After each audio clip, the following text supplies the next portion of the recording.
یہ کہتے ہیں کہ میں کسی کو زکوٰۃ دینا چاہتا ہوں، لیکن اس نے یہ حدیث سنی کہ نبی کریم صلی اللہ علیہ وسلم نے ارشاد فرمایا کہ زکوٰۃ مال کا میل ہے، لہٰذا ہم اس کو استعمال نہیں کریں گے۔ تو وہ کہتا ہے کہ میں میل کھاؤں، یہ مطلب وہ گلٹی فیل کر رہا ہے۔ دیکھیں، یہ میل اس اعتبار سے کہا گیا کہ جیسے ہمارے جسم پر میل ہوتا ہے تو ہم اسے علیحدہ کر دیتے ہیں۔ یہ میل ایک گندگی کے اعتبار سے اس کو مشابہت دینا مقصود نہیں ہے، ٹھیک ہے؟ بس زائد چیز ہے، اچھی نہیں ہے، ہم نہیں۔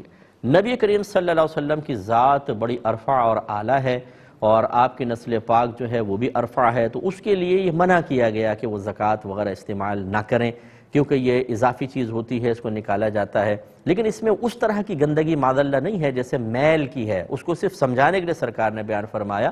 اور اس کی دلیل یہ ہے کہ خود اصحاب صفہ صدقات اور خیرات اور زکوٰۃ وغیرہ حاصل کیا کرتے تو خود نبی کریم صلی اللہ علیہ وسلم نے ان کے لیے یہ ذرائع مقرر فرمائے تھے۔ اسی طریقے سے جو مدارس ہیں ان کے اندر زکوٰۃیں جاتی ہیں، بچے کھاتے ہیں، انہی میں سے عالم بنتے ہیں، بڑے بڑے مفتیان کرام تیار ہوتے ہیں، تو کوئی گلٹی فیل کرنے کی ضرورت نہیں ہے، آپ اس کو استعمال کر سکتے ہیں۔ وہ خاص میرے آقا صلی اللہ علیہ وسلم کے لیے فرمان ہے، ان کی نسلوں کے لیے ہے، لہذا سید حضرات اس کو استعمال نہیں کر سکتے، باقی آپ استعمال کر لیں۔